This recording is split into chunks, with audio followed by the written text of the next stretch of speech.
Yo, what's up? This is Boho Hobo, and we welcome you all back to Bindlism, a philosophy to a self-sufficient lifestyle.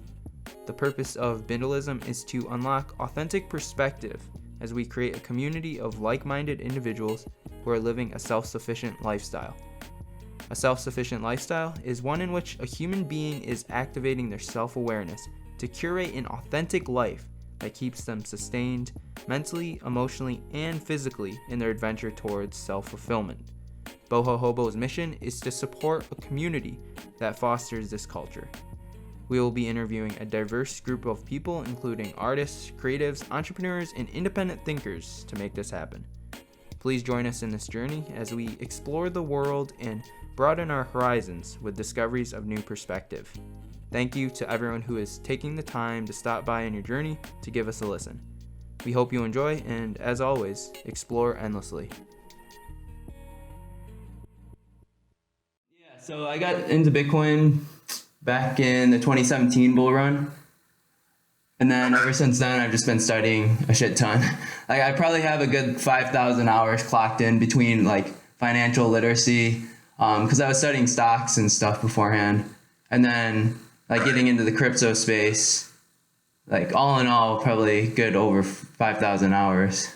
And then Bitcoin, probably like at least 1,000. Just like going in heavy.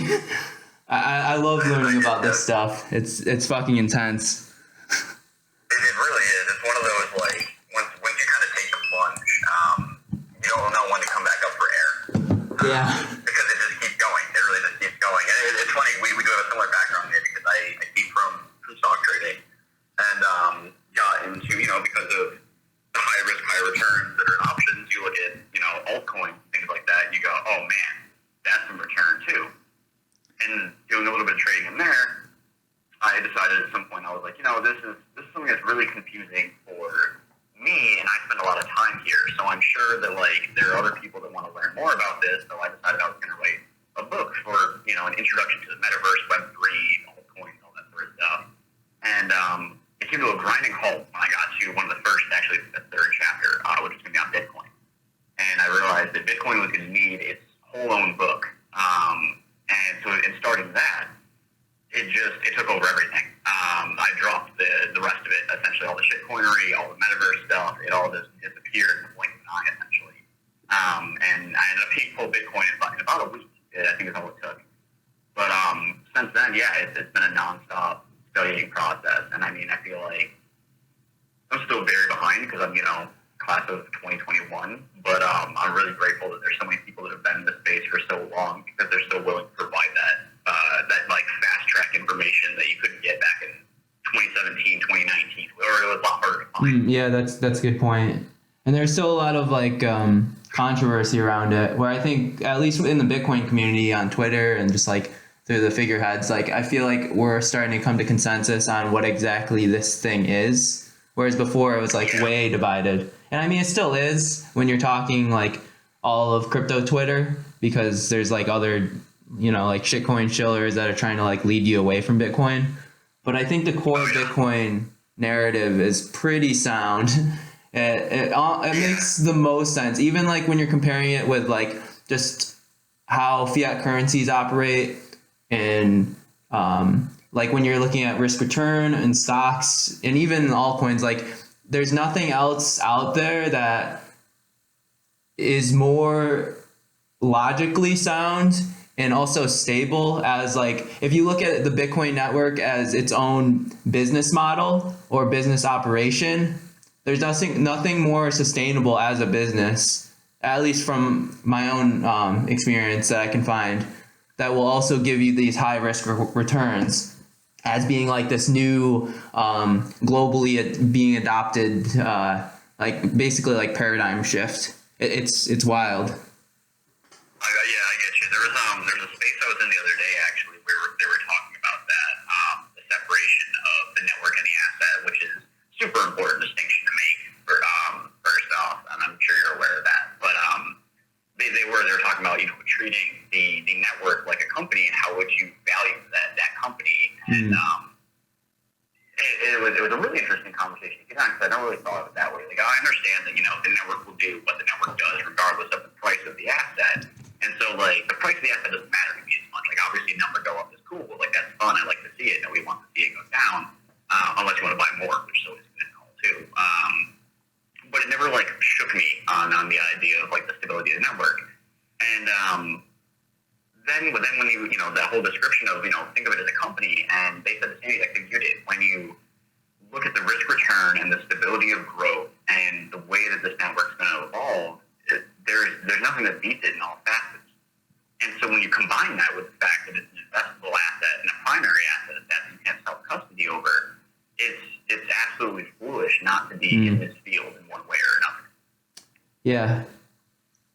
Yeah, it's you don't have to run the company. Like, coming from an entrepreneurial background, like me starting my own ventures and like want to get into business, and I had a media business a little while back, but just like the grueling work that you put into starting that venture versus just investing into Bitcoin, and you automatically become part of that business operation just by holding the asset, and you can ride the risk return in that, and you don't even have to do anything. Like that, I think that's honestly like the most wild thing. Being able to be a part of this like globally accessible sound money system, and you don't even have to be like a banker. You don't have to do anything but just buy it. Exactly. It's kind of riffing off of that. It allows you to have an increased level of interactivity and involvement if you desire it. And then there's really no limitation on it. If you decide you just want to buy a hold, then you can buy a hold. If you want to run a node, you can run a node. You know, if you want to work in code, there's nothing stopping you from getting into any of these sort of places, which is, I think, again, such a unique prospect of Bitcoin that you don't really see anywhere else. You know, that there's walls and there's gates and there's degrees needed to get to every other sort of facility and every other sort of industry. Where Bitcoin is just kind of like, bro, we need everybody. Like, get in here, you know, do whatever you got to do. Start wherever you are, and find what makes you comfortable and what you enjoy doing here, and then just do that. You know, sometimes it's just talking to other people about Bitcoin is good enough. You know, if you hold some and you're just an evangelist or an advocate or whatever you want to call it, that's good enough too. That's a good point. You don't have to be technical in this at all. I mean, to understand it, you kind of have to go down that rabbit hole. But in terms of like the day-to-day operations to like help push this narrative forward and adoption, like even like you could just have a business that's doing just selling pizzas, but you're accepting Bitcoin, that's helping the network. You know, it's like, I kind of see it as like this base layer for society, and it's not even this disruptible form where like you have to say like fuck fiat and go Bitcoin, but rather like you don't even have to see the destruction of fiat. You just put yourself in the network of Bitcoin. You focus on what you need to focus on, and fiat will eventually like corrupt itself on its own, and like Bitcoin is just there as a safe haven, but like Bitcoin itself isn't destroying other currencies. Right. It's so have you read anything by Tomer Strolight at all? No. Wait, what's his name? Tomer Strolight. STRO, then just light. Okay. He does a series of long-form articles. He published a book actually called Why Bitcoin. I think he's working on a couple more. But one of the articles he talks about, I think it's collected in Why Bitcoin, he actually talks about how Bitcoin, although it has the ability to dismantle its opponents, it isn't an actual weapon. You can't attack people with it. It's purely a defensive mechanism.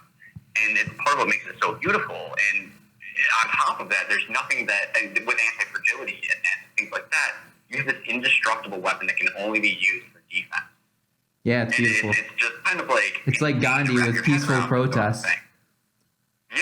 It's just, it's I don't know. It's, for me, I've said it a few times, and this is where, you know, a little bit of like zealotry comes in, but it's the closest thing I can see to man-made divinity. You know, outside of like very rare examples like you just gave, it's almost weird to look at this sort of thing and go, wow, like it's almost a perfect concept. And like I can't say it's perfect because we're still putting bits in and we're still working on it, things like that.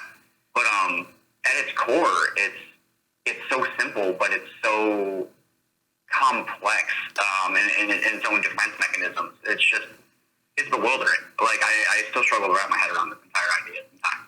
And I think that simplicity to complexity is the reason why it's so important, because it's this base protocol. It's like if you were able to invest into HTML, and like HTML just runs through everything on the internet. Like, it's going to be the same thing with money. Like, I don't know if we could speculate on, I mean, we could say that Bitcoin's like this monopolization of money, and it's going to end up taking over every currency out there. But it's not because, like you said, it's a weapon. It's just because all the other quote unquote business models to creating those fiat currencies is just corruptible, and it's not sustainable because you have greedy people in the forefront running that system. Exactly. Whereas like Bitcoin, because of the decentralization, like that, I think that's when it really clicked for me.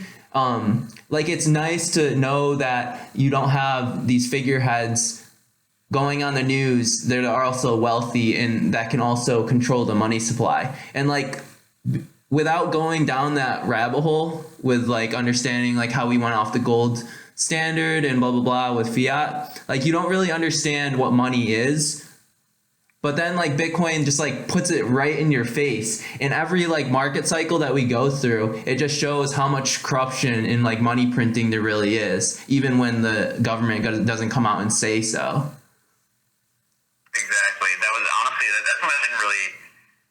It's funny because there was this YouTube series, or not even series, like little documentaries that came out back when I was in high school called Zeitgeist, and they talk about the federal government and the Federal Reserve and separation, and how most people assume that the Federal Reserve is actually like a government institution, but they're more like a private bank industry, and how fractional reserve banking works. And it was one of those things where I was like, oh my god, like I never understood any of this before. Like, this is all like eye opening.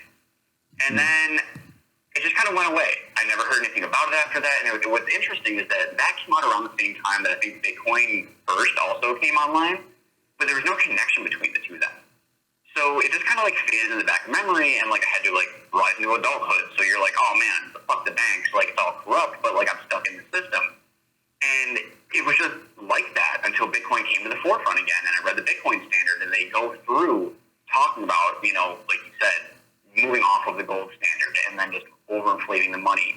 And I'm like, oh my god, we're picking up where we left off 10 years ago. Like the connections are made here. Like I'm in the right place. I finally picked up the fucking path again.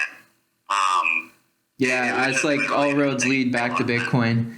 Like I even like try to force myself to stop looking into it and just like wave it off as like no big deal. But like you start going into like go back into stocks and like traditional finance, and you just like realize even more corruption is happening. Yeah, and it's like, and also like we're in a situation now where they're forced to have to print more, or else they default on their debts.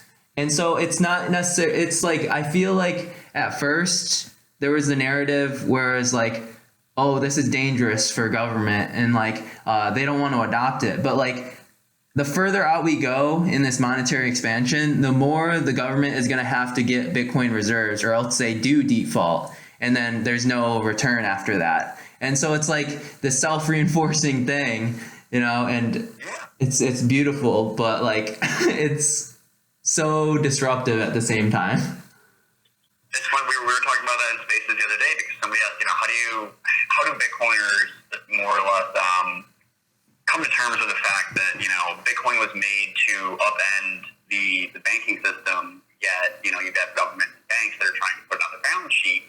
And for me, it comes down to the fact that we already know that people in power always want to retain their power, and they're going to do what they have to do so. And on the other hand, most of us also are of the understanding that Bitcoin is pretty much inevitable. In the form that it is at this point in time, it's going to be too difficult to stop. So anybody with any sense of logic is going to know that if you want to retain power, you need to acquire Bitcoin.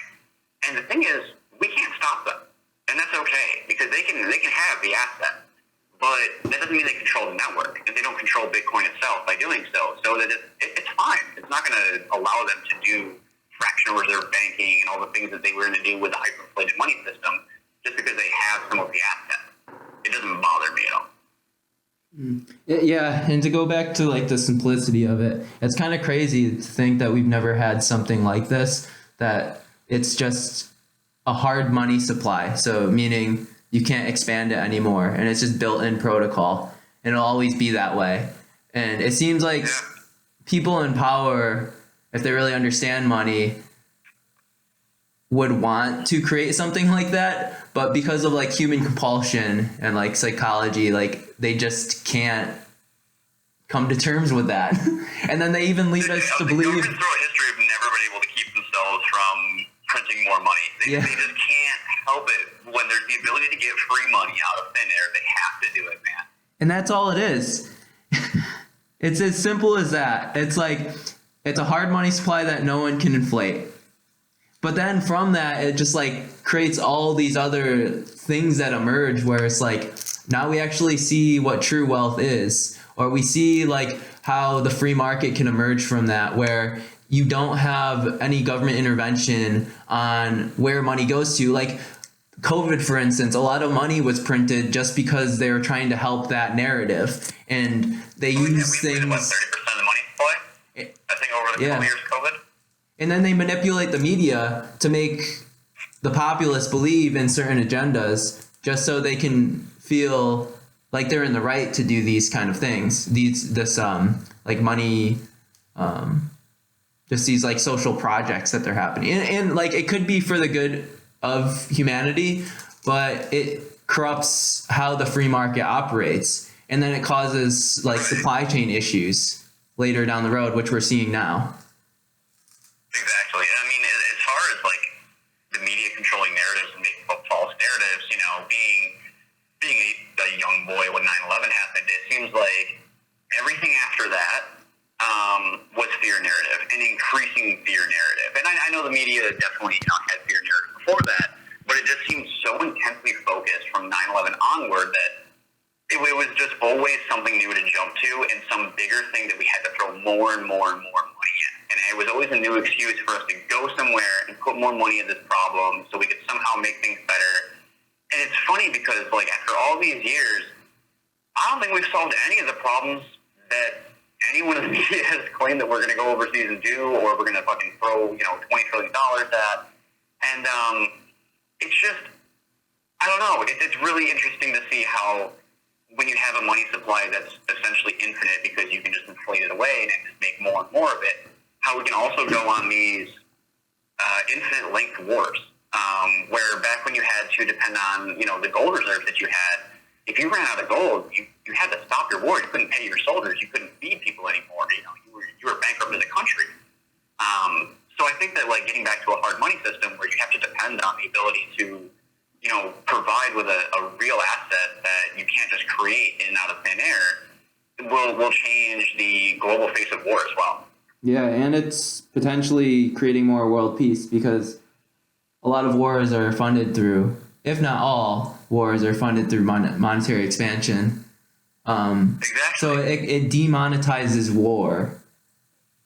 It makes it really expensive to do it. And to be able to generate the amount of money that you need to do that, you have to also at the same time be producing. So how can a nation be producing more goods and services while also being at war? It's like, exactly. It wouldn't make sense to. It's one of those things where, like, it just, like, when you look at it really kind of ushers in world peace. Because, if you have to pay, unless you're able to completely supply everything that you need at home all the time while still maintaining the exports that you need, you would have to pay out your Bitcoin to other countries to get the supply duty during war. And as that Bitcoin ushers out of your reserves, like you said, if you're not, balancing it out at the very least, or having a surplus come back in somehow, which I don't know how you do that during wartime, you just can't sustain it. And looking forward, you go, well, even if we win this war, unless we take enough Bitcoin from them or enough resources from them that it's worth all of it, then we're in a much worse place than before. That really just changes the entire idea of, we're just going to invade because we can. Because now it's a real tactical screw up if you do something like that. And a lot of it's political. Like, they're invading other countries because they want to get oil reserves. But they're also doing that because the U.S. dollar itself is losing monetary power, economic purchasing power. So they have to find new methods to at least for the U.S. to like maintain influence over other countries. So then they're in a way forced to use U.S. dollars on the global market. The petrodollar worked for the longest time, and it's been losing its efficiency. You're right. Yeah, and to switch gears, I wanted to understand a little bit about like what you thought with the concepts that I was sending over to you guys about like how because you have to use energy with proof of work to get Bitcoin, this like incentive process, how it pushes more and more people to use more renewable energy, or maybe not say renewable, it will be, but like to more efficient use of energy. That's exactly how I put it personally. Because it's one of those things where, because there is an economic incentive to the way that Bitcoin's mined, obviously there's on the small scale, there's people like me who at home are willing to mine for a loss just to get the Bitcoin. But at a larger industrial scale, you can't do that. So we're always going to push for the cheapest sources of power and the most efficient sources of power. And they just so happen to be renewable, right? Right. A lot of us happen to be renewable, or there's stranded energy somewhere where it wasn't just efficient to build out there before.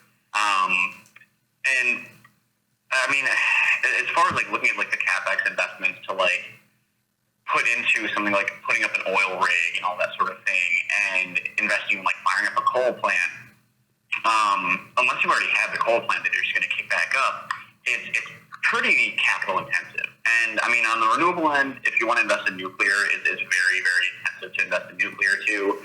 But once you have nuclear up, it's also the cheapest one to run in the long term, and the least intensive as far as maintenance. But when you look at things like putting up a solar farm, I think on average, if you wanted to set up a new oil well, you'd be looking at somewhere in the range of like 12 cents per like kilowatt, based on what you wanted to build out, like on average in the United States. Where in solar, that drops down to somewhere in like the 3.5 to 4 cent range now. And that's without a lot of federal incentives or kickbacks that you would get. So, I mean, that shifts back and forth depending on, what state you live in and like what sort of incentives they're willing to give you for the industry that you're in. But across the board, it just looks like it's cheaper to set up for solar, no matter where you are and what you're doing. So why would you set up a new oil? And why would you even look for oil when the sun's just going to shine on you? And that's not even figuring in the exponential innovation that's happening with solar itself.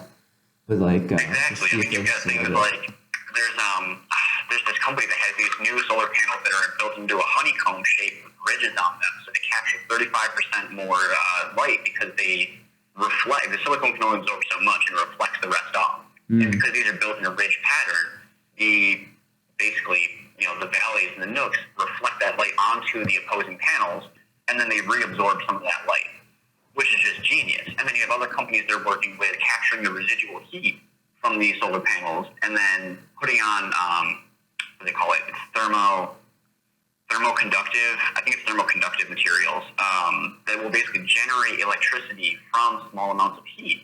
And they're only power things like LED lights right now, but like that's now. 5-10 years from now, I mean, you could fucking probably charge your car off of thermoconductive or materials with the way that things are going.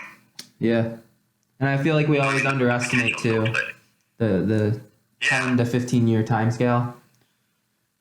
Yeah, it's really hard to look farther ahead than like 3 to 5 years at this point in time. Like 10 years, things get so muddy because there's so many just out there innovations that seem to be happening. I mean, even with like, we live in a time where I could. Sorry. Go ahead. Even with like general AI kind of stuff, like we never in our lifetime 10 years ago would have thought that was even a consideration, and now it's like an actuality. From home. I mean, most people can at least contribute or put in their GPU processing power to help with some of those public sort of algorithms. Where like back in the day, that was, I mean, even just a couple of years ago, something that you would thought, when we get quantum computing, we'll start messing with AI. And it was like, no, we didn't even need to get that far, man. So yeah, it's funny. Like we live in that time frame where every morning when I wake up and I look at my phone and see like what's new in like tech news, and like I don't know what sort of crazy innovation we're going through. It could be a normal everyday type of day, or we could have literally turned the page on an entirely new chapter of technology that's going to propel us forward. It's just It's a really interesting time to live in, and I have to thank Bitcoin for that, because honestly, before finding Bitcoin, I had a very pessimistic outlook on humanity.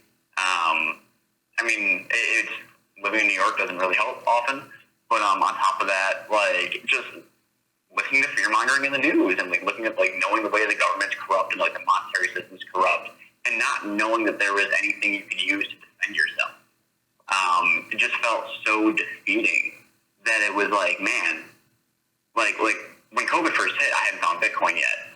So like when COVID hit, I remember making memes going like, oh shit, maybe this is the one that's going to wipe us all out, y'all. Like it's the big one.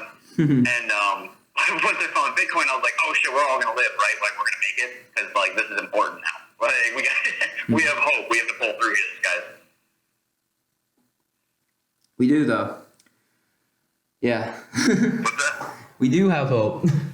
There is at least something that is incorruptible, and that's Bitcoin. As far as like, I feel like you have a good sense of the technical stuff, and I haven't really delved into the code of like the just curious to know your thoughts on if Bitcoin actually is incorruptible on the protocol level. So I don't do any coding myself, but I do sit in a couple circles with a few people that are on like the Bitcoin Core like development group. Portland Hobble on Twitter is actually one of my preferred people to talk to. And so to say it's 100% incorruptible, I can't, because the code is still managed and implemented by human beings. And although there's a very like deep system of checks and balances to make sure that like anybody can't just put in whatever code and run it.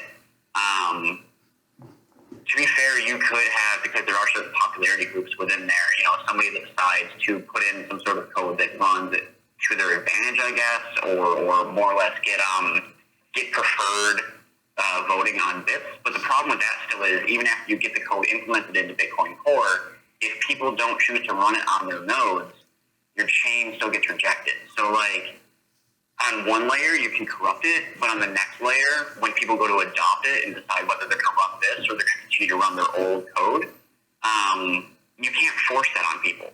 So unless you could backdoor the first layer of code and trick everyone for an extended period of time into running it, and then somehow opens without anybody ever finding this, which is going to be really, really hard, because we, like I said, I'm not really go through this code on the daily. Even code that's been implemented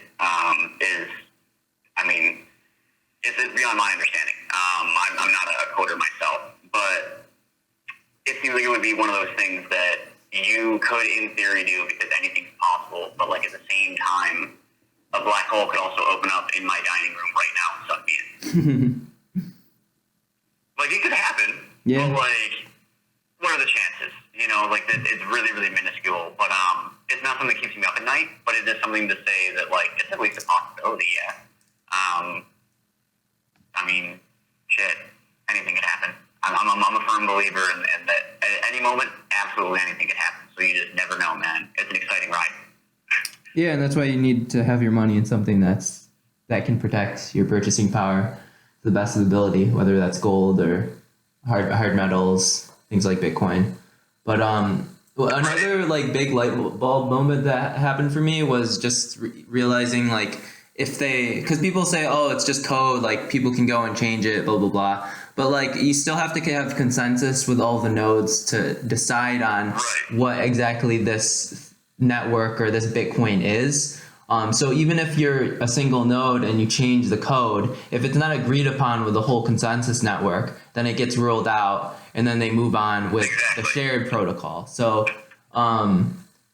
like I could go at it. I have Bitcoin Core on my computer. I mean, anybody can install Bitcoin Core. It's free. It takes up minimal space, and you can watch the code run right through there. And you can learn a lot of code commands and things like that.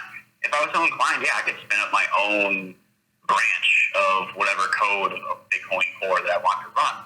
But just like you said, yeah, if no other nodes run it, doesn't mean anything. It'll never get accepted. We'll never have any shares accepted. No transactions will ever occur over it, and it won't do anything. And to like piggyback off that, it's like if Because other people are like, oh, well, there's thousands of different cryptos out there, and I could just go and make Bitcoin too, and hard fork it. But also, it's like, if you don't have the global majority of people like accepting that coin, then even if it has all the same properties as Bitcoin, it's still not going to get that market advantage. So like, another thing that comes to mind is a first mover advantage that Bitcoin has to all the other cryptos. So like, let's hypothetically say like Dogecoin has the same protocol to Bitcoin, but it got created 5 years after. Because Bitcoin was the first one, everyone is gonna go and adopt that rather than the duplicate that was created 5 years later. Right, especially because if it's your primary network's already more widely accepted. What's the economic incentive to me accepting the secondary network with a smaller network of people? Right. Yeah. There's not nearly as much growth. So even if everything's exactly the same, where's my opportunity? Yeah, and that's why we kind of go back to the idea what we were talking about with like the monopolization of currencies. Why it's like Bitcoin is almost like this black hole where like all wealth and like purchasing power of money kind of like gets funneled into Bitcoin rather than looking elsewhere. Is it called Worshams Law? The idea that societies naturally converge on the hardest form of money. Right. Yeah. I can't remember the name of the actual like philosophy, but yeah, it's one of those. Gresham's. Naturally converge. Yeah, it's Gresham's law. Gresham's Law. There you go. Yeah, it's one of those things because it just makes sense in a free market. When people are given the choice rather than pushed under a fiat, government mandate, then you'll always gravitate towards whatever the best money system is because why wouldn't you? It's just in your best interest and it's in your neighbor's best interest. And it's your interest to tell your neighbor about it too. So then you have that compounding network effect and things like that as well. Yeah, and like if you're gonna exchange, if you own your own business and you're accepting currencies, like you have the option between Dogecoin or Bitcoin. Like I'm always gonna choose Bitcoin as the medium exchange for that, just because like it. And when you add things like Lightning Layer onto it, where you can have fast instant payments, like it makes sense why you would want Bitcoin, even though it's slow, to be the base layer. Because then it's allowing itself to be the store of value and retaining purchasing power. And then you add it to the different layers to like use as a medium exchange. And then it just like at that point, like kills off any other currencies foreseeably. It's like we've never had this opportunity. Like we've had gold in the past that does what Bitcoin base layer does, but because it's not like this digital protocol thing, it's really hard to move gold and exchange with people.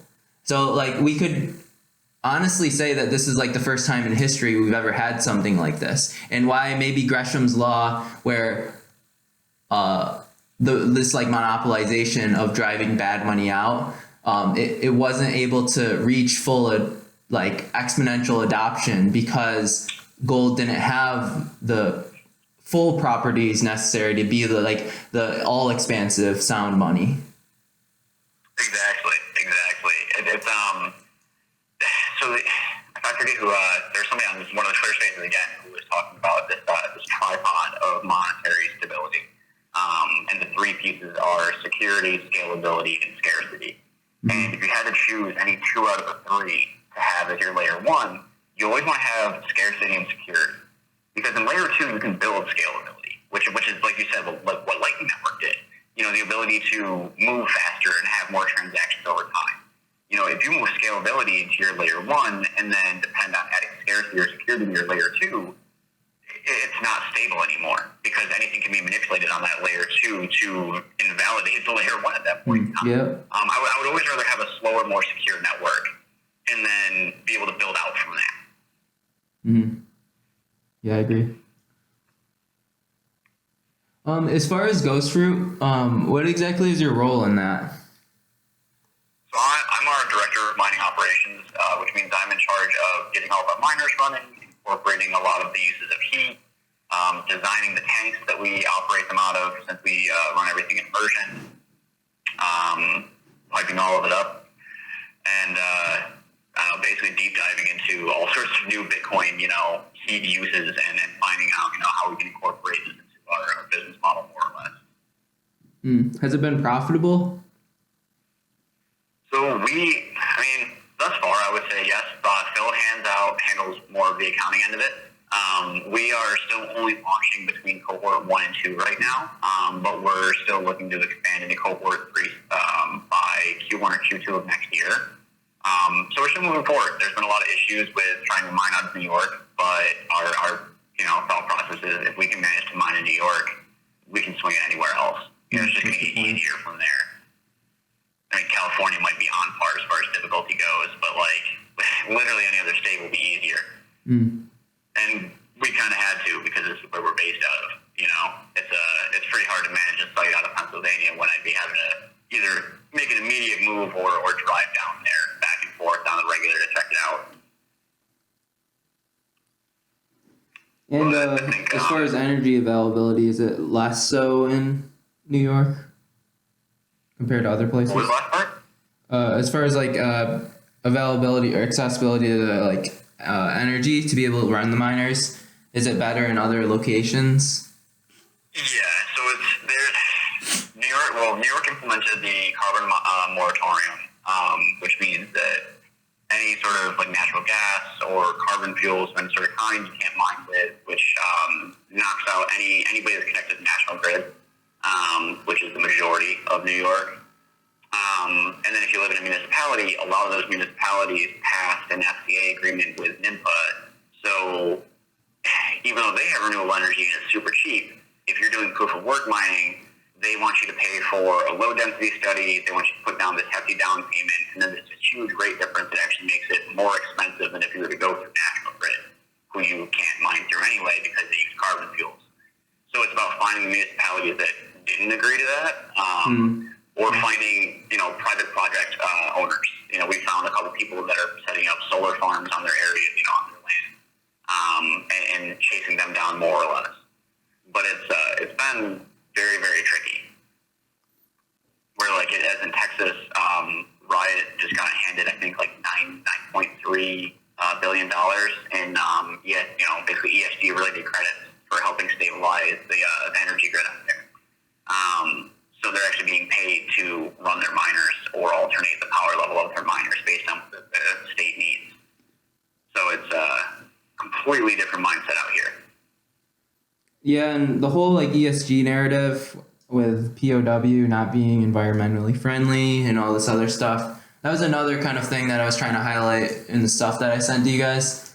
But yeah, when you timescale this out on long term, I actually think that getting into the Bitcoin mining industry is almost like this humanitarian act to drive environmental innovation further, because of the constraints that POW does have. To be able to get Bitcoin, you have to be more and more efficient every year, and if you aren't, then you just die as a business. Exactly. I do want to play around with this idea of would it be better to just buy Bitcoin, or is it better to mine it? And my personal opinion is I think it's better to just buy it, and so it just puts Bitcoin mining in this sphere for me that if I'm gonna do it, then I'm gonna want to get into the specialization of finding better designs for extracting energy to be able to get Bitcoin at an efficient rate, and then that kind of trickles down to other innovative design process stuff. Yeah, that's directly in line with, I don't want to say just us at Ghostfruit, but a ton of other Bitcoin miners, because it is so energy intensive. I'm not going to balk away from the fact that people say, oh, Bitcoin mining is energy intensive. Yeah, it is. It's supposed to be. We are supposed to take up a lot of energy. We're supposed to take up more and more energy, and that's a good thing. It's going to push us up the Kardashev scale. And especially when we're... Kardashev scale. Yeah, that's another good thing to talk about. I But it's one of those, if we want to do that, we have to be able to consume more energy, and we have to find an efficient way to do it, because if we're going to consume more and more energy, but we're just going to destroy ourselves in the process, then we'll never scale up. So if we want to pursue that, then we need to find better and better ways to be more efficient and to produce more and more, which should, result in a wealthier, more bountiful human population as a whole, we would hope, especially with Bitcoin at the core. Yeah, and I think that just the one thing to highlight is or at least the realization for me, the further I went down this, is it's not all these Bitcoiners, all they're trying to do is get wealthy and they're destroying the world at the same time. But you guys are actually pushing innovation forward, and it's going to be better for the environment in the long term.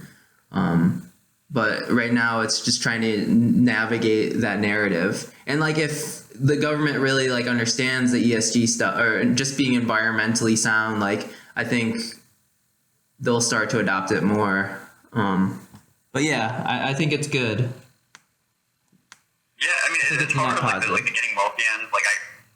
Everybody wants to have the ability to pay their bills and to live well. I do too. But man, I fucking like playing with the miners. I like it, like you said, pushing forward and seeing what can we do with the heat? What can we, how can we get better energy? How can we implement this into a way that we've never seen before? How can we have less loss throughout this entire system? And that's the most interesting thing for me. Like I said, I run miners for a loss in my house just to play with them. Yeah. It's just fun to do. And like I said, you can't do that at an industrial scale, but it's one of those things that, as far as my incentive, it's just because it's interesting. It's interesting, and it's a good thing to pursue. And that's how business should be. I feel nowadays business has a bad rap.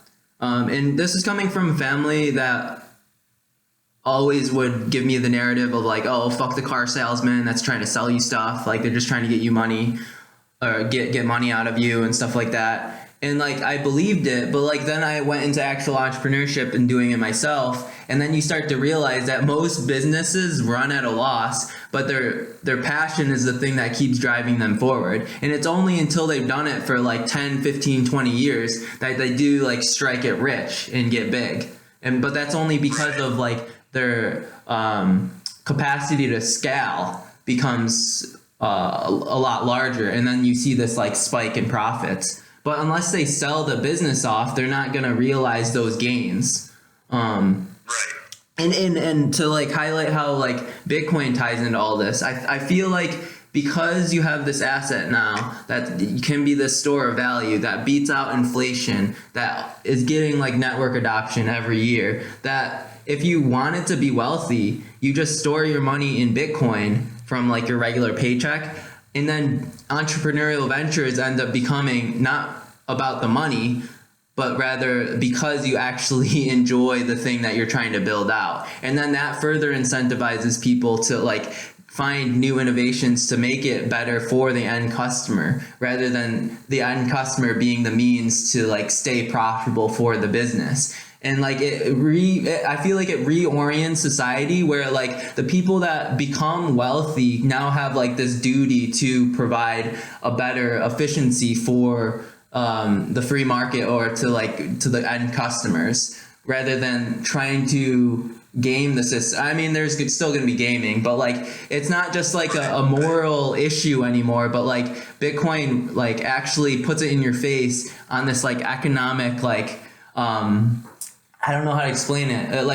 Basically, if you're not producing value to the customer, then you die as a business. Whereas up until this point, you could always get away with getting close to the money printer, or finding these arbitrary narratives that the government is providing to be able to get ahead. Or even finance alone, just day trading stocks. I feel Bitcoin's gonna demonetize a lot of this gaming of the system. That's true. That's true. As far as you mentioned something about how we need to provide new use and new utility to the consumer, and one of the things that made me think of was the rise of automation. And there's fears and there's joys about automation. I'm kind of on the more positive end of it, especially now that Bitcoin's a part of it, because it kind of ties into what you were saying, where if you have your wealth in an asset like Bitcoin, it gives you the time and the availability to do something, like pursue a passion or do something that's more useful to humanity and push us forward. So rather than having to live under this grind of paying your bills and just squeaking by, you'll have the free time and you'll have the ability and you'll have the assets to do ventures like that and to look forward, expand more, and that should really lead to, a renaissance in humanity as a whole there. So I think that'll be whether we live to see that time or not, remains to be seen, but it'll be a damn cool time to see for sure. Yeah, it's on exponential scale, and it's compounding on other industries. Like you have I've studied this a lot, actually. And before Bitcoin, I was really into the technology aspect of AI, and like what Tesla's doing. I've done rabbit holes into that. Even before I got into Bitcoin, but one thing that was hard for me was going from that transition, because I'm so bullish into future tech stuff that it was hard for me to decide of do I want to go with Tesla or do I want to go with Bitcoin? But then I end up going with Bitcoin because Bitcoin is the thing that allows all this technical innovation to happen in a free market. And it drives that innovation even more. So it's I felt kind of now after seeing the full picture, before that, up until this point, I always felt it was one or the other. But Bitcoin is actually this base layer for all that other stuff to emerge at a faster pace. I don't know. Do you have any input into that? On the investing side of would you rather go with Tesla or Bitcoin? And then on the larger scale, how Bitcoin almost re-incentivizes this new form of technology to emerge. Yeah, so as far as commentary on that, now being a financial advisor, I can't give official financial advice or investing advice. Yeah, of course. But with it being one or the other, I have to choose Bitcoin because Bitcoin, like we said before, doubles as the asset, which is money itself, and then it also has the network, which grows like a company does. And being the money that's going to take up everything else is going to at some point be denoted in Bitcoin in one form or another.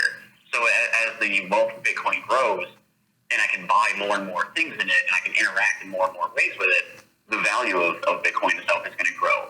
And I'm never going to be able to buy things with Tesla stock. I'm going to be able to sell Tesla stock and buy things with it. But I'm never going to be able to go to a car dealership and hand them Tesla stock. I'm never going to be able to go to the grocery store and pay for my my grocery bill with Tesla stock. So I don't think that the value of Tesla is ever going to outpace the overall value of Bitcoin in that way.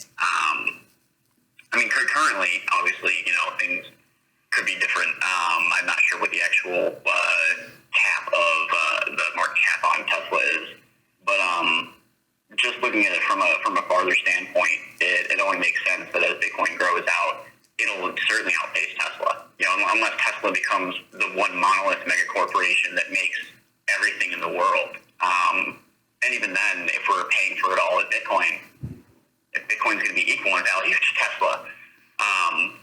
And on the innovation end of it, I definitely agree. Because that's the most interesting thing to me in Bitcoin is what can we do with the tech and what can we do. Obviously I deal with most of the minor end, but there are people that deal with, you've got Jack Mahler's dealing with Stripe and finding out how we can replace the entire credit card system and the payment rails with an entirely alternative method that cuts out all these middlemen. So there's pushing tech and innovation in all these new ways, and all of it's going to integrate in one way or another to Bitcoin, I'd say. It'll be really interesting to see if there's an AI out, or if someone develops an AI that would study or somehow look at the network effects of Bitcoin and maybe their nodes and learn from that. I'm not entirely sure, because I don't know enough about AI, what that would wrap around. But I think that would be a cool project to see, one that could foretell the future of hyper-Bitcoinization. Mm. And another thing, because like Bitcoin's a protocol, Want to be shit. as opposed to like Tesla stock, like you said, you can't use Tesla stock to exchange value. Like you can't buy a car with Tesla stock. But like also with Bitcoin, since it's a protocol, like you can integrate it into all these AI machines, and that just like expands on the network adoption even more. And you're still aligning yourself with this technological innovation. Whereas like if you have something like Tesla that ends up becoming also like another, sorry, I'm having like a lot of ideas off of this, but You're good. like okay, so multiple things. So I think the total market cap of Bitcoin is exceedingly higher than everything else in the foreseeable future. Even comparing it with Tesla as this megacorp thing that runs the world. And then secondly to that, the 21 million divided by infinity. Yeah, like it could go up forever. Yeah, exactly. What's the wealth of everything on the planet, and then beyond that, once we venture into space farther, everything in our galactic reach. That's the value of a Bitcoin. Yeah.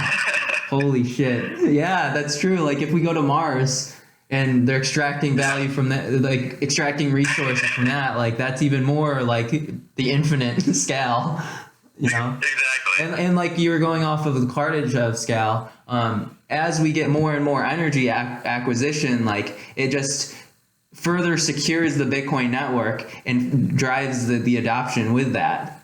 So yeah, I mean, as long as we keep finding new planets, like Bitcoin could just keep going up forever. It's one of those things that and this is getting a little bit like sci-fi nerdy, but like when you think about like Star Trek or like Star Wars, think about like Imperial credits or like whatever their digital based layer money system is.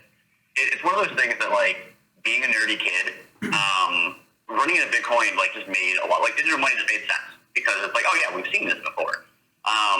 But then like they don't really talk a lot about like the economic system in those series a lot, and like the way that like it's produced. Like is it government incentivized? Is it proof of work, or what is it?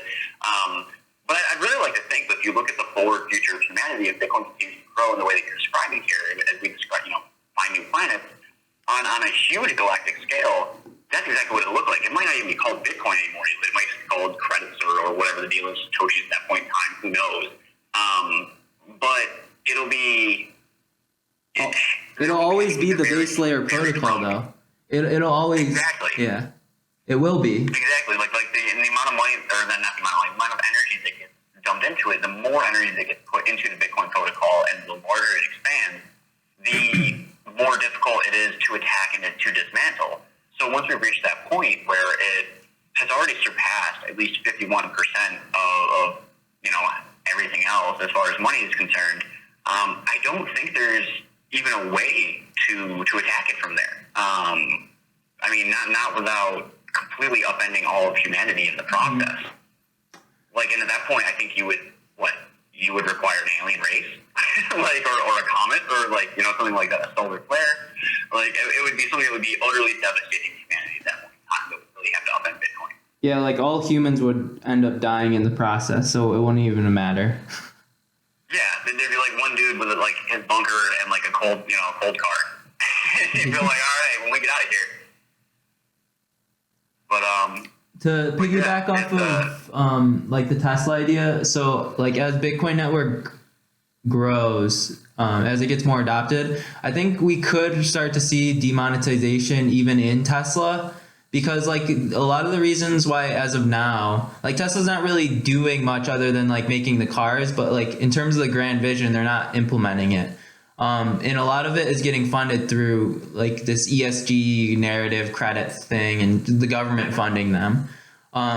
So like as Bitcoin grows, like I said, I think the free market will start to emerge. It'll be less economical for money printing to happen because people just like store their money in Bitcoin. And it could potentially like make it so Tesla doesn't become this megacorp.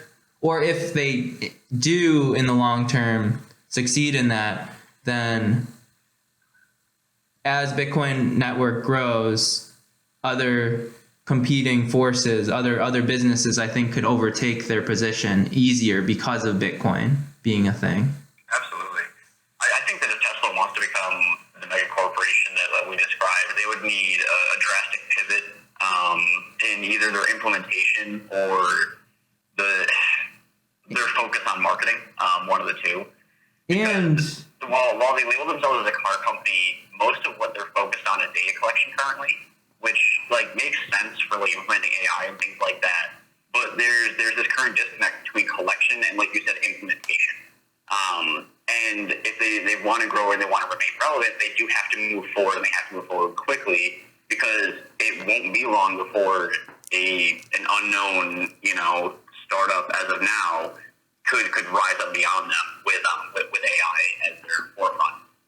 yeah, so like multiple things. Because AI is this computer thing, it's code, it can be easily duplicated. And if some company is able to like hack into Tesla mainframe and like steal their AI system, and they kind of will be able to, because it'll just be like integrated in everything. Like the knowledge will just expand, and like people will have a better understanding of AI.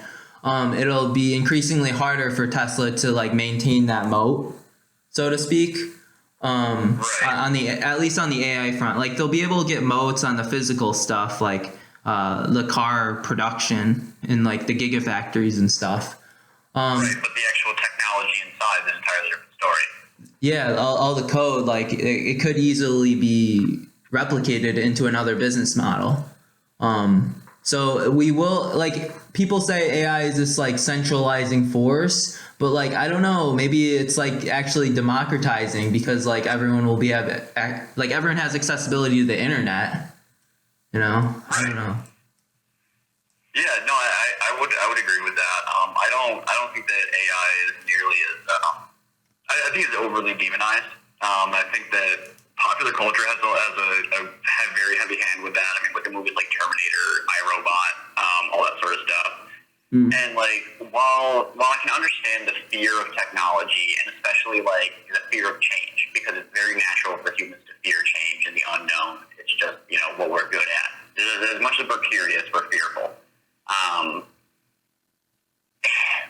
It doesn't mean that the bad things that we're afraid of and the things that we don't know about, like a lot of people, again, touching back on jobs, people go, well, like, automation and AI is going to take away all these jobs. Well, like, good, okay. That gets us to change the actual base layer of the way that humanity works and changes our incentives, so that now you have all this free time. And what are you going to do with it? Because chances are, there are going to be some people that are going to want to do nothing with that free time, contribute nothing, and be utterly lazy. But most of us are still going to have a drive and be unsatisfied because we don't have a work, that we're being forced to do. So you're going to find something creative, or you're going to find something innovative to do, and you're going to basically further humanity in one way or another there. And it's just, I think it's a much more realistic look at the way that AI and technology is going to affect humanity, as opposed to like us becoming the slave laborers of AI, or being pushed to the margins by it. Honestly, I think if we didn't have Bitcoin, that narrative would be more likely to happen, because you have something like government that is just like exponentially inflating the money supply, so like everyone can't get ahead. But like if you have something like Bitcoin, everyone within that network is getting the increased purchasing power with each innovation that's happening. Exactly. And to double click on like the whole idea of corporations, the world that we're living in right now, I don't think is pure capitalism, because a lot of the companies that are maintaining mega corporation status are only propped up because of the government printing money. And then they like invest it into the stocks to keep their like the quote unquote business stability to it. So I mean that's one of those things that like we saw in the bank bailouts. Both here and in Europe, it was one of those, they're too big to fail, so the government steps in and says, yeah, you messed up everything, but it's okay, we got you. Don't worry about it. Go ahead. It's just funny though weird.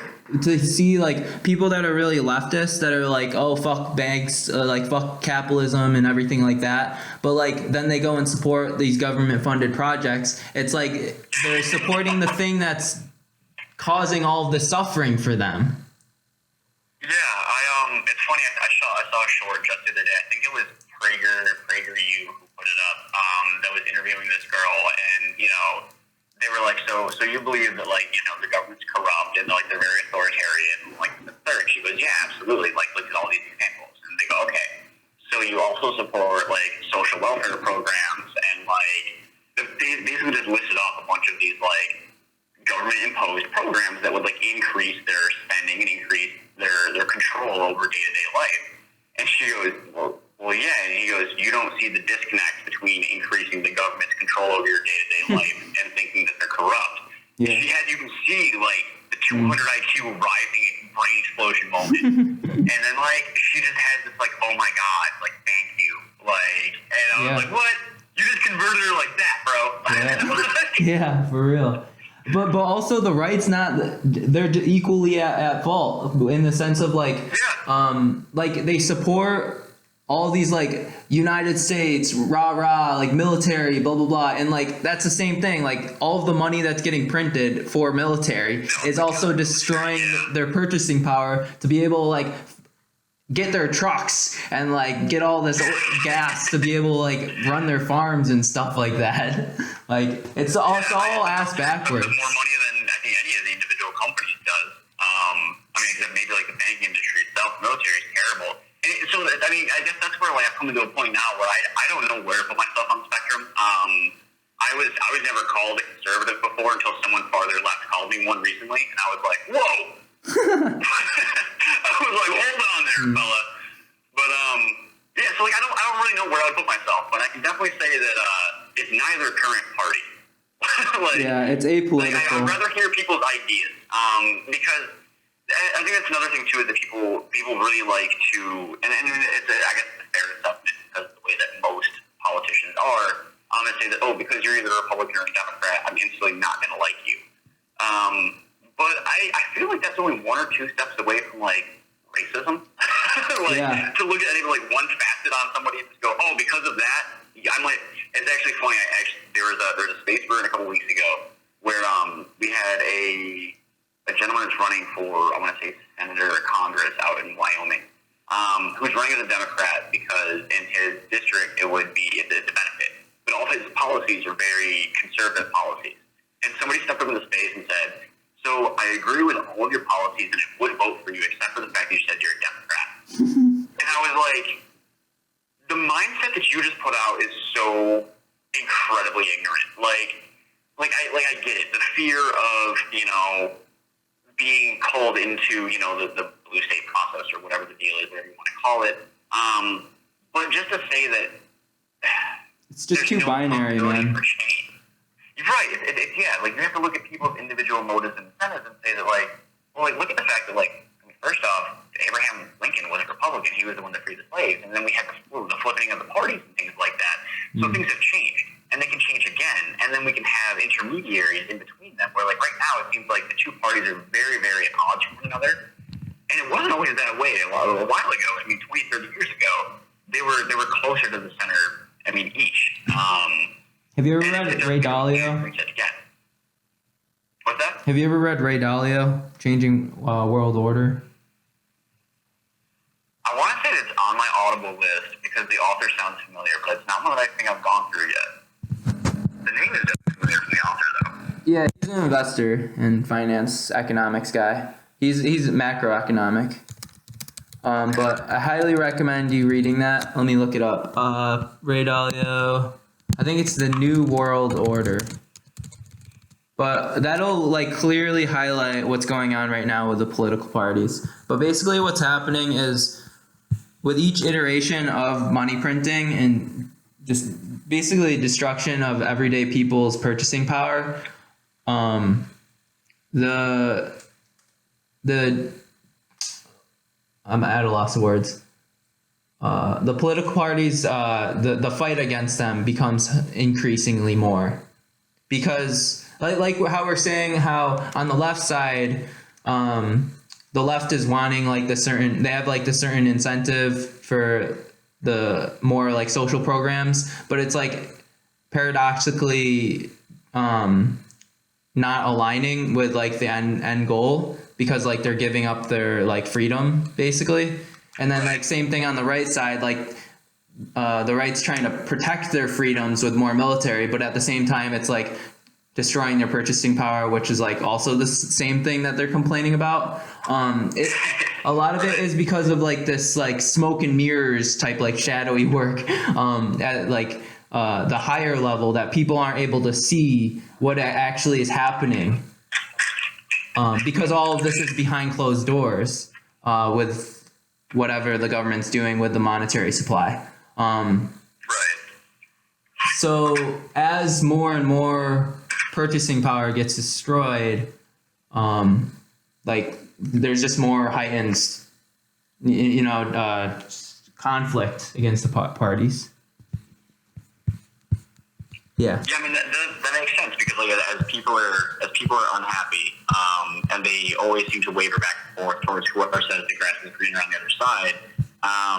It's going to lead to increased animosity when the results don't pan out, and the results haven't panned out, for a long time now. So every time we flip flop back and forth, you're absolutely right. It seems like we have increasing hatred for each political party every single time the presidency changes or elections happen or something like that. It's it's at the point where like I don't know, the next election or two are going to be really, really fucking scary if we continue on this same route. Yeah, I mean, it's like on the potentiality of civil war type stuff. Not to like freak you out, but like, who runs, who wins. like it could get to that point, depending on how economically just like fragile we become. Absolutely. I mean, it's one of those things that, I mean, I don't want to say like we're close in certain places, but we've gotten what seems like very close in a couple of states already to to separation. I don't want to say a fucking recession of a state like we saw the Confederacy, but there are some very, very conflicting places in the United States right now.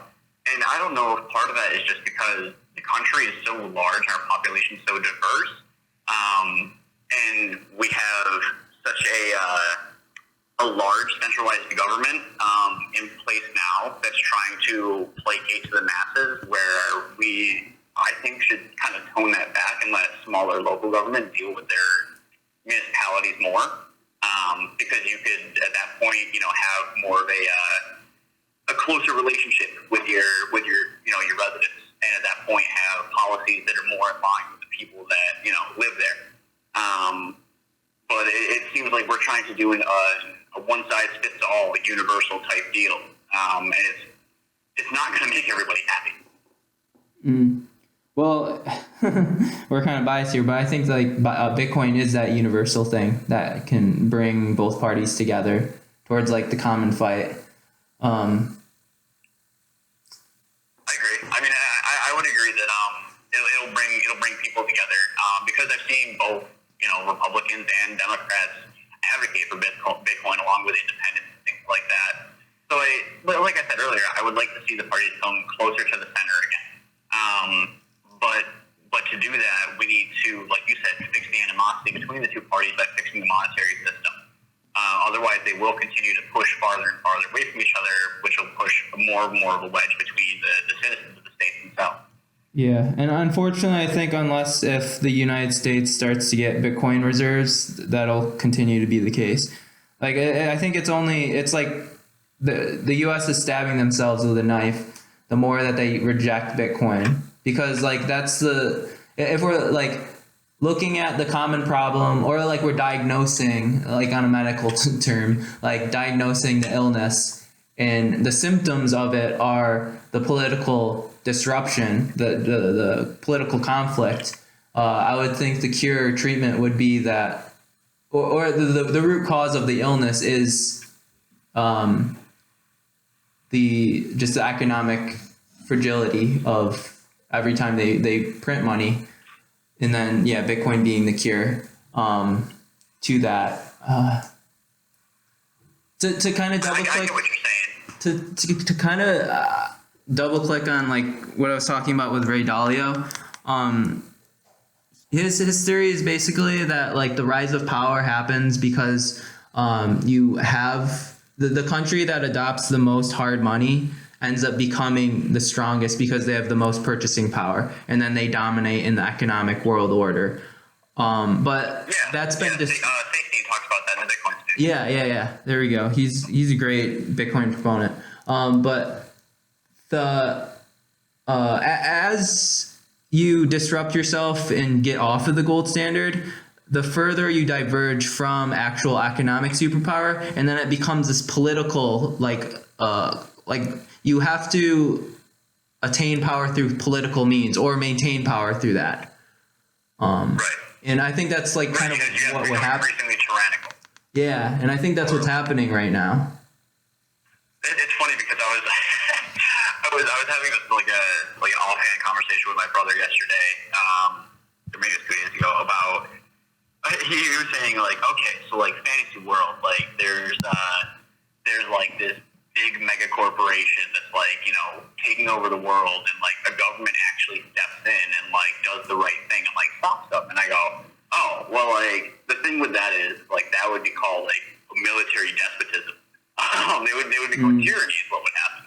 Like I was like, that has happened before to some degrees. You know, we've seen it in history where like, you know, you have free markets in control, and like the merchants are essentially the ones in control of Europe and stuff like that. And then somebody in the military goes, I don't like that shit, bro. No, we're taking power now. We're gonna take control of all the markets. We're gonna take control of all the money. We're gonna put on price mandates, and it's gonna suck for a long time. But I'm gonna be fucking wealthy. And the people live under that for a while until they, you know, overthrow them. And then we kind of get a reset. But it's just, it was just kind of like a funny thing to hear. So I was like, oh no, that's not Fantasyland. We've seen that in history. It just doesn't work out well, ever. I mean, it doesn't make sense. Like you're stealing purchasing power from people that are in the markets trying to make it more efficient and like provide value to customers. And then you have someone at the top just being like, oh, you don't know like what provides value. Let me steal all your money. And then because I think I can do it better, you know, but like it's all for greed. And then they have no real like understanding of like how to provide for the market for everyday people. Exactly. I think have you ever seen Arrested Development? No, I have not. Okay. It's basically a series about this incredibly wealthy family that like, loses most of their money. It's a comedy series. But there's a mom in there who's never worked a day in her life. She used to have millions of dollars. And the son keeps complaining that one of the brothers keeps coming by the shop and basically just taking free products, you know, like bananas and shit like that. And he's like, you know, we need this money. Like you can't just keep doing that. And she goes, it's one banana. What could it cost? $10? And it's like an off comment that kind of shows like her complete disconnect from like one, the problem, and then two, what things even like obviously cost, but then like what the not just monetary cost of that is, but then the social cost and the industrial cost of things like those activities, and just allowing that to happen because you assume that it's not a big deal. You don't understand on the micro level how that's important. Yeah, that's I love that. Actually, I think that's a good analogy. I actually can see similar parallels with people that are in Ethereum, because they're like so software heavy. They get wrapped up into the code, but they don't understand like the real world implications of like what you need to produce, like how you actually need to formulate a monetary system. So it's like aligned with like real world things, like the literally the physical laws of energy and stuff like that. But yeah, like the difference between proof of work, proof of stake, I think. Yeah, I think similar that analogy. Ethereum would have been great if we lived in the Matrix and you could download your consciousness into some sort of digital rail. Like Ethereum would have maybe worked then. Like if we lived in the fantasy realm where everything was 100% digital and like, you didn't have a physical body anymore. I don't know, maybe, I don't know. Which, but, I mean, yeah, we might. But like also at the same time. Like on that level, yeah, we might. So I can't get to that. But I guess maybe it would have to be still discernible that it's not real. Like, you'd have to still know that you're in a digital universe. Like, I don't know, like Sword Art Online or some shit. I don't really know how that would work though. Because like then how would you reconcile that with where does the energy come from still while we're in this digital world? Who's providing for us here? There's still be proof of work in the physical world for that to work in the digital world. Well, I don't know if it's necessarily that we need to have. Well, okay, so I think we need to have energy tied to a money network because then it reduces corruption. But if you have something like proof of stake where you have the wealthiest people securing the network, then they also have the ability to change the network. And the more money you have, the more voting power you have to that money supply or to the monetary policy. And then you can change the money supply. And it ends up becoming the same thing as fiat. Right. So that's kind of where, like, in a digital fantasy land is the only place I could see this potentially working as an experiment. But, like, there's no real world application of that, like you said. They got so wrapped up in the code and theory that they forgot the how. No. Like, once they came back out of the computer labs, they forgot, shit, man, I'm going to have to actually go make this work in the real world. That's another thing. I don't know anywhere I can actually go and buy anything with Ethereum. Like one real world place I can buy something with Ethereum. Well, my complaint is the gas fees. Even if I try to, it's literally $50 to exchange Ethereum. It's ridiculous. I still have money locked up on fucking MetaMask because last I checked, the money that I had on there was so much less than the gas fees that it wouldn't be worth trying to pull it out. It doesn't make sense. I ended up sticking USDC in there, but I don't have any Ethereum in there, and I can't buy Ethereum with the USDC unless I already have Ethereum in there. So I don't know. I'd have to dabble back in the shitcoinery again to even figure out how to put Ethereum in there to get I'm like, none of this makes any fucking sense. This is stupid. Just give me my money. You're worse than a bank. Ethereum's worse than the fucking bank. Yeah, you're better off just using Visa in a centralized database. Yeah, it seems like I have more control of my money there. Yeah. Fuck. Well, I think the issue is that economically it doesn't make sense because you're trying to increase. You're trying to increase the speed or capacity to transfer Ethereum. So then you end up having to have more centralized nodes to do so. And then the economics for trying to lower gas fees, I don't know. I've done the math on this before. I can't spur it off in my head right now without writing it down. But all I'm trying to make the point of is when you're trying to lower gas fees, you always have trade-offs. And those trade-offs end up centralizing the network even more. Right. I wish I could logically go through it, but I don't remember what I wrote down. I kind of get what you're going at there. With the trade-off of but Safety talks a lot about that. Security. Yeah, if you want to look more into it, I think Safety does a bit on that. Yeah, he's done a couple of this on that in a few talks. I don't know, just the ability for a network to operate a node and the ease of use for it really does become paramount and crucial to the decentralization of the network. Because if you make it in any way difficult to run a node, that lowers the amount of people that can do so, which increases the centralization of the network. And that's why Bitcoin's important too, is because the nodes in the miners are separate. So the nodes that govern the monetary policy don't have any influence over, or the miners that are getting the money, the Bitcoin, don't have any increase in power over the monetary policy because they operate in two totally different roles. Whereas with Ethereum, they're trying to merge the two, and so it ends up corrupting it because the wealthy end up having the most power over the money supply. It's funny. I was in a discussion one time where people were talking about there was a big discussion on nodes, and somebody asked, they're like, "Well, if a miner doesn't operate as a node, how does it operate on the blockchain at all?" And I was like, well, like the thing is, it has a part of the blockchain, whatever the most recent part is. It runs like the Bitcoin core, data itself, or the core code itself. But I guess in one way you can say it operates as like a minimal portion node, but it doesn't have full node status. And so, like you said, it doesn't have the ability to vote on the chain and things like that. So it changes that ability to have influence just by buying more miners.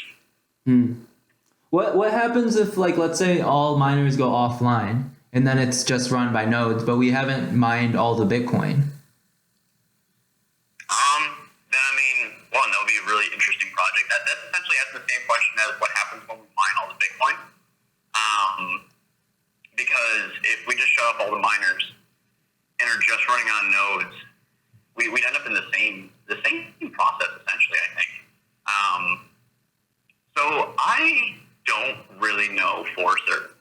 Like I'm not positive. The nodes would still continue to communicate with one another, but as far as the way that like blocks would be solved, I'm not positive. The thing is though, like why would everyone, like, what would be the incentive for everyone to shut down all of their miners? Because if no blocks are being pushed forward, even if there's no coins being mined, say like all the coins aren't mined, but for some reason we can't mine new coins, you still have to push blocks forward. And to do that, you have to mine. So even without you need it to be able to do transactions. Right. So if we were to shut down all the miners everywhere, we wouldn't be able to transact anymore, I guess. But the bigger question after that is, what would be the incentive to do so? Yeah. I guess the incentive would have to be, we reach a point where Bitcoin mining and the reward that's involved, even with transaction fees, doesn't equate to the value that it takes to run the miners, which, like we were saying, with incorporations into other industrial uses and things like that, becomes decreasingly relevant, because you're less dependent on the value that you extract from the Bitcoin mining when you're incorporating the uses for the heat and other technologies into industrial purposes. Yeah, that makes sense. That would be a black swan event. I don't think it would ever happen. I like that. But like, in order for you to, let's say all Bitcoins in existence are mined, then at that point you still have the financial incentive of mining. Well, one, because you have your Bitcoin and you want to transact it and move it around to other people. And then two, because there's still transaction fees getting generated. Right. And by mining blocks, you get... You have those being put in the blocks. And at that point, the transaction fees should be... they won't be... I can't say that they'll be like exponentially higher than they are now, but because the value of Bitcoin will be higher, it'll be worth running it for transaction fees, even if they look similar to what they look like in a block now. And then another thing I've been mulling over is this idea of when you have the Lightning Network on there and it's doing instant transactions on Bitcoin base layer, how does it go around you having to pay high transaction fees while still So doing on the base layer is the thing with the Lightning Network. It's on the secondary layer. Okay. So the Lightning Network is still moving Bitcoin, but it's moving it on a secondary layer, and then you would settle it onto the primary layer when you close your channel. Who pays for that, though? You can move on. That would be the node operator. On a closed end, it would be a one-to-one channel. Basically, you have a channel, and I have a channel. We would both deposit a certain amount of Bitcoin into that channel to allow value to flow through it. Say I put down, 1 million Satoshis or something like that. You put down 500,000 Satoshis. We can only ever interact in 500,000 Satoshi limits because that's all you can move at a time. And so as you push value through there, you collect a little bit of the value every time somebody else routes a payment through your channel. You get to decide when you're setting up your node what the fees look like, whether it's based on volume or whether you want to set a flat fee, whatever the deal is. But you collect a little bit. Now, is this Lightning node? This is on Lightning nodes, yeah. So it's the node that's on Lightning that's closing the channel. you want to let your Lightning node operate for as long as you possibly can. Because the longer it's open, the more stable it is, the more payments can be routed through it, and the more people will continue to route payments through your channel, making it more profitable for you. So like right now, you get like minimal amount of Satoshis running Lightning nodes, but also costs like next to nothing. So like, why not? And the longer you have it up, like I said, the better it'll be in the future as adoption occurs.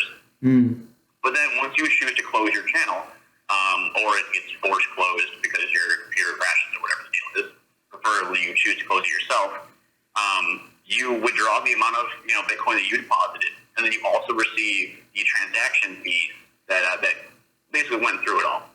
And at that moment, you could also, move it back over to the chain. There's a few different ways to settle that. A couple different wallets offer you the ability to move it directly back over the chain. Wait, before we go into that, what's the financial incentive for you to close the channel? Like, why as me a node, I could just process millions of transactions and then just never close it? You can never use the Bitcoin that you collected if the channel's still open. So how do you collect Bitcoin from a Lightning node? Like, how does that work? You close the channel down. So like you would close the channel at some point in time to collect it. So the initial Bitcoin that you put in gets like a yield for how many transactions you're doing in your node? I wouldn't call it a yield because it's a fee that gets paid for people moving the money through. Yeah, I guess it's a yield, but it's not like it comes out of nowhere. So say like you have a node up and you set your fee to 30 Satoshis. Every time someone routes payment and it has to go through your node, it's going to cost them 30 Satoshis to do so. It's their ticket to get through, essentially. And that those tickets kind of sit in like a depository for you until you choose to close your node. There might be some new ways nowadays where you can collect those fees without fully closing your node. But that's one of those. It's one of those things where, like I said, you're incentivized to run your node for a really long time to get more channels through and to be more profitable. But to collect your money, you have to close your channel. So it kind of also is a balance on monopolies of channels. So that like, if you ever want to use the money you've collected, you got to shut your channel out at some point. So like, you can't. I mean, you could infinitely run a channel, but you would never see a benefit from it. You never get your money back. Okay, makes sense. Exactly. Okay, so I've been like running through the ideas of passive income. Like, let's say you have $1 million and you're trying to put it into like real estate and you want to like rent out a house, or like you could put it into a dividend fund to get APR. There's like savings accounts. Is this opening up another option for if you have a lot of Bitcoin and you want to get like a sustainable yield to like live off of passive income, to just like put it into a Lightning node? I mean, so absolutely.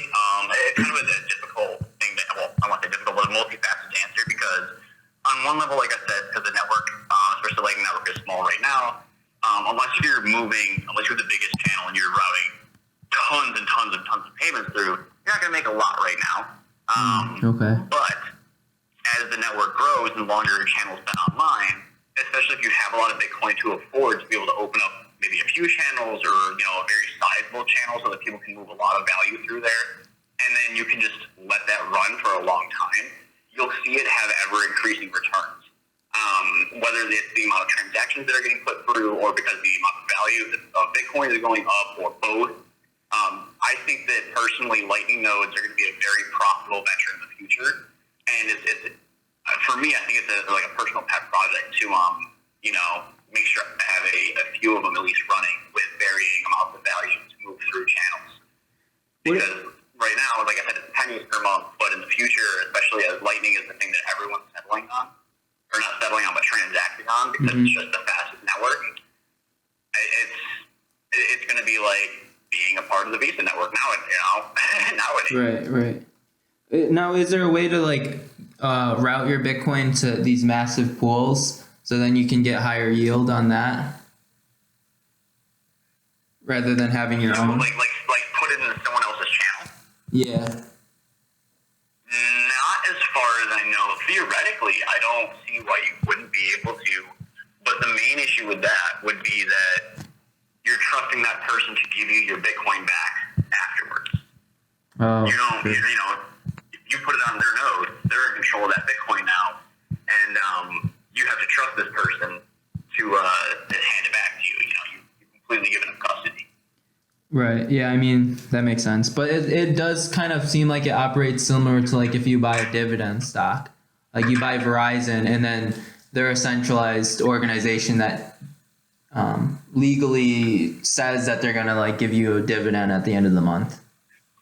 Yeah, so on that sort of note, I could see in the future companies being set up that operate Lightning nodes and do so by pooling funds from clients or crowdsourcing funds and then paying that out as a dividend to people through either the multiple opening and closing of channels throughout the period of a month, or like I said, with the advanced Lightning channels, maybe a way to collect the transaction fees without closing the channel.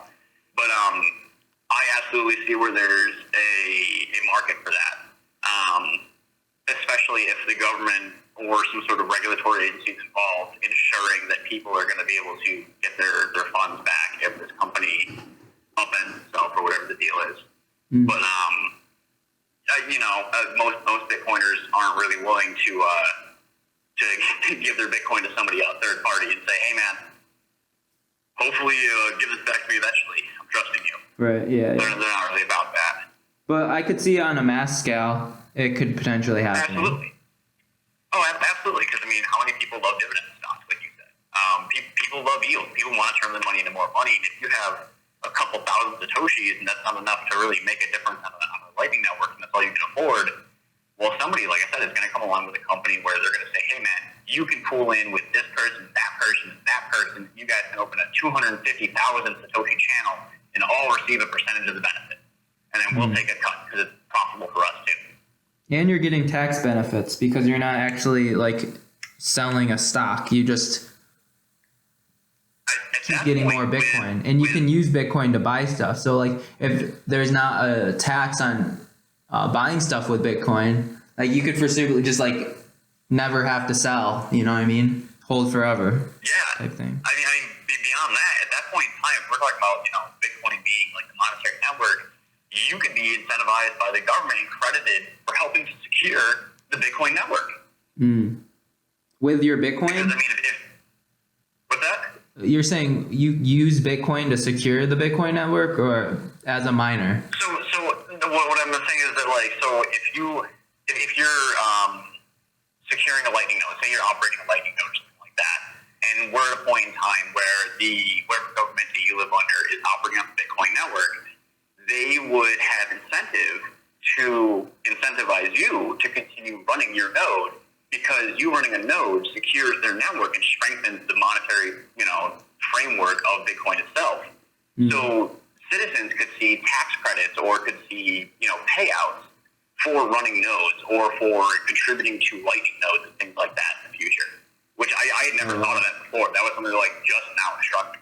And the government would want that because if they're already running on the standard that is Bitcoin, you want your network to be at maximum strength because of the network effect that is Bitcoin itself. Okay.